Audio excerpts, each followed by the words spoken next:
Hello दोस्तों, कैसे हो? आशा करते हैं बहुत ही अच्छे होगे, मजे कर रहे हो और अच्छे से पढ़ाई करते होगे। तो आज हम बात करेंगे हिंदी व्याकरण में रस की। तो सबसे पहले हम जान ले हिंदी व्याकरण है क्या। हिंदी व्याकरण वह है जो हम किसी शुद्ध भाषा में हिंदी को लिखना, समझना, उसका अध्ययन करना हिंदी व्याकरण कहलाता है। और व्याकरण हमारे लिए बहुत इंपॉर्टेंट है। बोर्ड परीक्षा में व्याकरण 50-50, अगर सिलेबस से 50 आएगा तो व्याकरण में भी रस के 4 अंग होते हैं। रस के 4 अंग होते हैं। कौन कौन?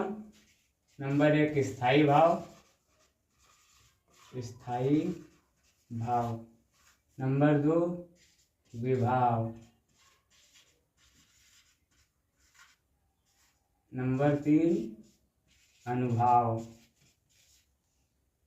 अनुभाव। नंबर 4 संचारी भाव, संचारी भाव। क्या इसी को बोलते हैं या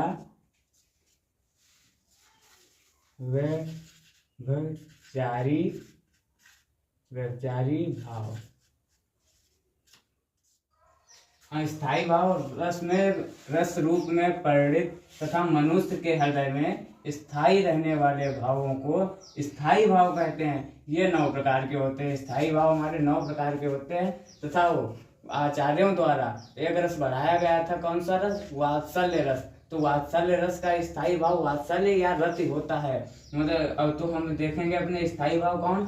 रति, शोक, भय, गुस्सा, निर्वेद, उत्साह, हास, क्रोध, विस्मय, वात्सल्य मतलब संतान के प्रति प्रेम जागृत होने को वात्सल्य रस माना गया है। नेक्स्ट देखते हैं विभाव।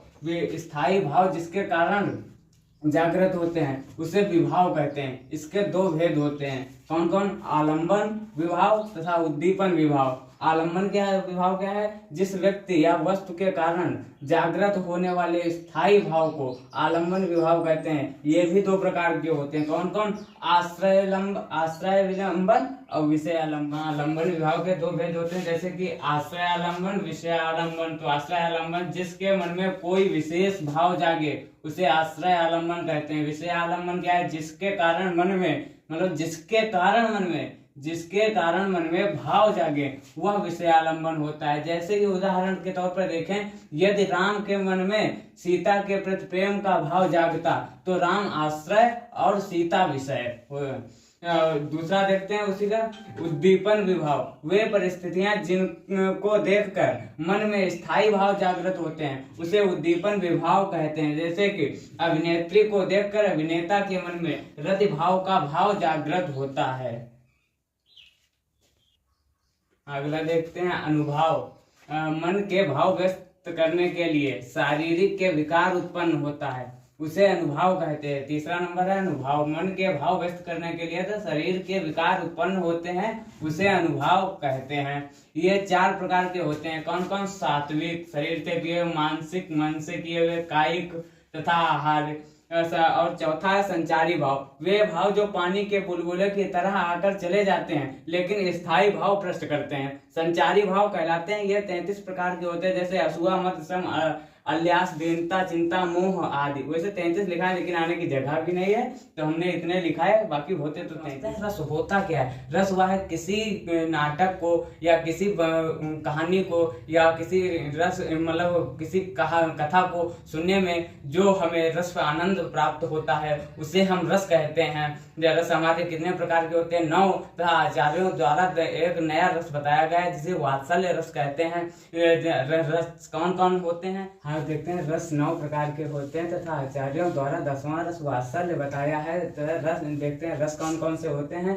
श्रृंगार रस, वीर रस, करुण रस, रौद्र रस, हास्य रस, विवश रस, भयानक रस, अद्भुत रस, शांत रस तथा 10वां रस विद्वानों द्वारा बताया गया है जो आचार्यों द्वारा, वो है वात्सल्य रस। वात्सल्य इनके स्थायी भाव होते हैं। स्थायी भाव क्या होता है? जो मतलब मनुष्य को देखकर जो मन में भाव उत्पन्न होता है, मन में भाव परिणित होता है उसे हम स्थायी भाव कहते हैं। जैसे श्रृंगार रस का स्थायी भाव रति होता है, श्रृंगार रस का स्थायी भाव रति होता है। तथा वीर रस का स्थायी भाव उत्साह, वीर, वीर मतलब जवान, और जवान का मतलब उसके अंदर उत्साह भरा होता है। वीर रस का स्थायी भाव उत्साह, उत्साह। तथा करुण रस, करुण रस, करुण रस एक ऐसा रस होता है जिसमें शोक होता है, दुख होता है, हमें दुख ज्ञात होता है, उसे हम करुण रस गए। जैसे करुण रस का दोहा होता है, सीता गई तुम भी चले गए मैं भी रुकूंगा जीऊंगा ना यहाँ, ये हमारे हनुमान जी ने कहा था। और वीर रस का स्थायी भाव उत्साह होता है तथा करुण रस का शोक, करुण रस का शोक होता है। या करुण रस का दूसरा है, जैसे चौपाई देख लेते हैं। जैसे करुण रस की चौपाई है, हे खग हे मृग मृतकर सैनी तुम देखी सीता मगमनी। यहाँ पर श्री राम जी जब जब सीता जी को लेकर चला गया लंका, तब राम जी के अंदर अति दुख करुण उत्पन्न हुआ, उसे हम कहते हैं शोक। करुण रस का स्थायी भाव शोक होता है। रौद्र रस, रौद्र रस का स्थायी भाव क्या होता है? रौद्र रस का स्थायी भाव होता है क्रोध,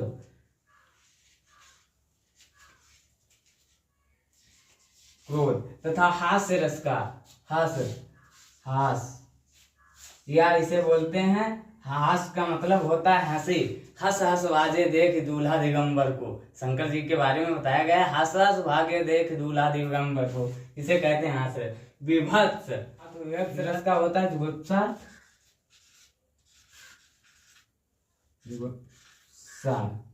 तथा भयानक का भय, भय यानी कि हमारे अंदर डर, अद्भुत विस्मय, किसी आश्चर्यचकित हो जाना, विस्मय। तथा शांत रस का निर्वेद, विस्मय तथा शांत रस का निर्वेद, निर्वेद। और इसका तो हमने बताया कि तथा आचार्य द्वारा 10वां रस वात्सल्य बताया गया है, जो कि वात्सल्य रस का भी स्थायी भाव रति होता है, जो कि हमारे श्रृंगार रस का स्थायी भाव रति होता है। श्रृंगार रस जो कि जहाँ पर विभाव अनुभाव तथा संचारी भाव से जो रस परिणित होता है तथा इसका स्थायी भाव रति होता है, उसे श्रृंगार रस होते हैं। श्रृंगार रस के दो भेद होते हैं, कौन कौन? नंबर 1 संयोग, संयोग, संयोग श्रृंगार रस, श्रृंगार रस, सॉरी रस। नंबर 2 वियोग श्रृंगार रस, वियोग श्रृंगार, वियोग श्रृंगार रस। संयोग श्रृंगार रस क्या होता है? संयोग श्रृंगार रस वह रस होता है जहाँ पर नायक और नायिका का मिलन होता है। संयोग श्रृंगार रस वह रस होता है जहाँ पर नायक और नायिका का मिलन होता है, वहां पर संयोग श्रृंगार रस होता है। इसका दोहा है, उदाहरण या दोहा चौपाई बोले, लता ओढ़ सब सकिन लखाए श्यामल गौर किशोर सुहाए। इसका उदाहरण क्या है? लता ओढ़ सब सखिन लखाए श्यामल गौर किशोर सुहाए। तथा उसके दूसरा है वियोग श्रृंगार रस, जहाँ पर नायक और नायक या प्रेम में का या प्रेमी का जहाँ पर विक्षोभ होता है या जहाँ अलग होते हैं, वहां पर वियोग श्रृंगार रस होता है।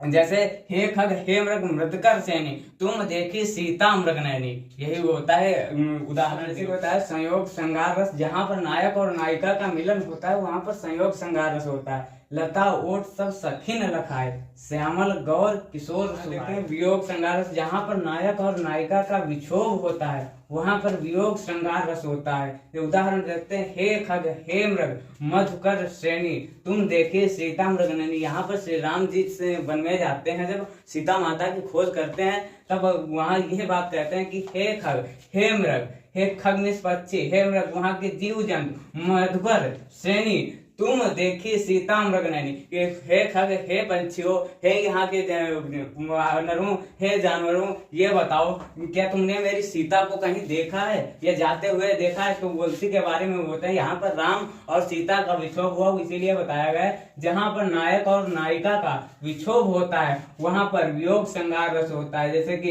हे खग हे मृग मधुकर श्रेणी तुम देखे सीता। हाँ, तो देखते हैं वीर रस। वीर रस का स्थायी भाव उत्साह होता है जहाँ विभाव अनुभाव तथा संचारी भाव से जिस रस की उत्पत्ति होती है उसे वीर रस कहते हैं। जैसे उदाहरण है, मैं सत्य कहता हूँ सके सुकुमार मत जानो मुझे, यमराज से भी युद्ध में प्रस्तुत सदा मानो मुझे, है और ही की बात क्या गर्व मैं करता नहीं, मामा तथा निष्ठात में समन में डरता नहीं। वैसे बोर्ड परीक्षा में जब लिखने को आए तो आप इस प्रकार से भी लिख सकते हैं, वीर रस का स्थायी भाव उत्साह होता है, जहाँ विभाव अनुभव तथा संचारी भाव से जिस रस की उत्पत्ति होती है उसे वीर रस कहते हैं। अगर मतलब कुछ बढ़ा चढ़ा के लिखने वाले हैं तो जैसे शत्रु की उत्साह तथा दोनों की दुर्दशा तथा धर्म की हानि को देखकर जो मन में वीर और उत्साह, वीर रस का स्थायी भाव उत्साह उत्पन्न होता है उसे वीर रस कहते हैं। इस प्रकार से भी आप बोर्ड परीक्षा में लिख सकते हैं। हमारे तरफ में मतलब सबसे सरल भाषा में अगर है तो यही है, वीर रस का स्थायी भाव उत्साह होता है, जहाँ विभाव अनुभव तथा संचारी भाव से जिस रस की उत्पत्ति होती है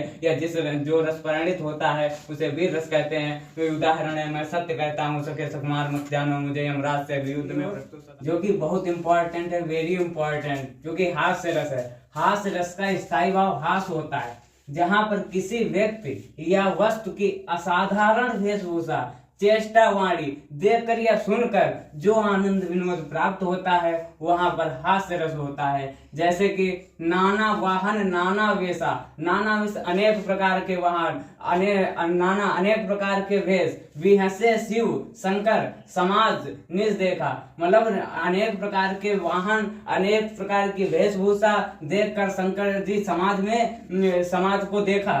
आगे है नेक्स्ट करुण रस, जो कि ये भी वेरी वेरी बोर्ड परीक्षा के लिए बहुत बहुत इंपॉर्टेंट है। करुण रस है, करुण रस का स्थायी भाव शोक है, जहाँ जब किसी प्रिय व्यक्ति या वस्तु के नष्ट होने पर हृदय में जो शोक उत्पन्न होता है वहां पर करुण रस होता है। दुख ही जीवन की कथा रही, क्या कहूँ आज जो नहीं कहा। मतलब ये करुण रस में बताया गया है कि जब किसी अपनी प्रिय वस्तु या व्यक्ति की बुराई सुनकर या वस्तु को देखकर, जो कोई प्रिय वस्तु नष्ट हो रही है उसको देखकर जो हमारे मन में शोक उत्पन्न होता है उसी को हम करुण रस कहते हैं। दुख ही जीवन की कथा रही, क्या कहूँ आज जो नहीं। नेक्स्ट शांत रस। शांत रस का स्थायी भाव निर्वेद होता है। शांत रस का स्थायी भाव निर्वेद होता है जब किसी व्यक्ति ज्ञान की प्राप्ति या शांत वैराग्य होने के बाद मनुष्य को न सुख की न दुख की न किसी देश राग होता है, वहां पर शांत रस होता है। जैसे कि उदाहरण है इसका, बड़ा हुआ तो क्या हुआ, जैसे पेड़ खजूर, पंछी को छाया नहीं, सॉरी यहाँ पे पंछी छाया गलत लिखा है, पंछी को छाया नहीं, फल लागए अति दूर, बड़ा हुआ तो क्या हुआ, जैसे पेड़ खजूर। सबसे सरल दो आपके लिए है उदाहरण कि बड़ा हुआ तो क्या हुआ, जैसे पेड़ खजूर, पंछी को छाया नहीं, फल लागए अति दूर। मतलब यहाँ पर दोहे में बताया जाए तो देखते हैं शांत रस। शांत रस का स्थायी भाव निर्वेद है जब किसी व्यक्ति ज्ञान की प्राप्ति या शांत का वैराग्य होने के बाद मनुष्य को न दुख की न सुख की न दुख की न किसी देश राग होता है, वहां पर शांत रस होता है। जैसे उदाहरण, बड़ा हुआ तो क्या हुआ, जैसे पेड़ खजूर, पंछी को छाया नहीं, फल लगे अति दूर। यह उदाहरण दिया गया है, सबसे इजी उदाहरण है कि बड़ा हुआ तो क्या हुआ, जैसे पेड़ खजूर, पंछी को छाया नहीं, फल लागे अति दूर। पहले जो शांत रस था ये शांत रस नहीं माना जाता था, पहले ये रस नहीं था, उसके बाद ऋषि मुनियों के अभाव से ये शांत रस माना गया है।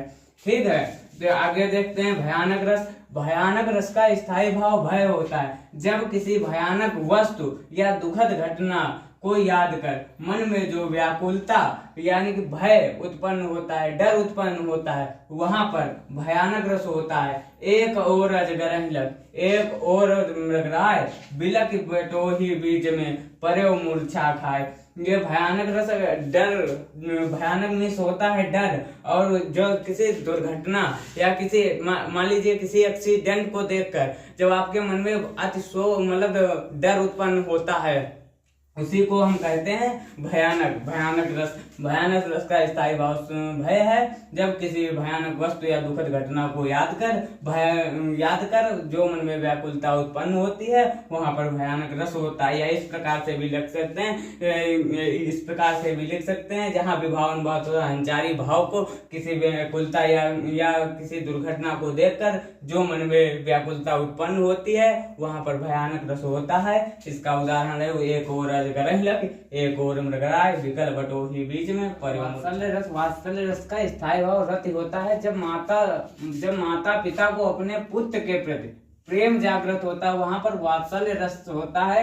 बाल दशा मुख निरख जसोदा पुनि पुनि नंद बुलावत, आंचल तर तर ढकी सुर के दूध पियावत। यहाँ पर यशोदा जी को कन्हैया जी के बारे में प्रेम जागृत होने के बारे में बताया गया है।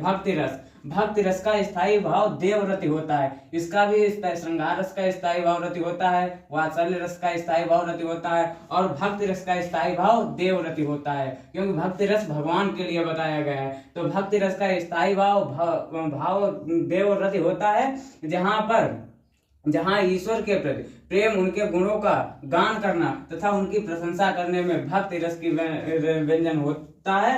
राम जप बावरे, घोर भव नीर निधि नाम निज नावरे। मतलब यहाँ पर भगवान को घोर भव सागर, भव भारी, नीर सागर, निधि भगवान, नाम निज नावरे,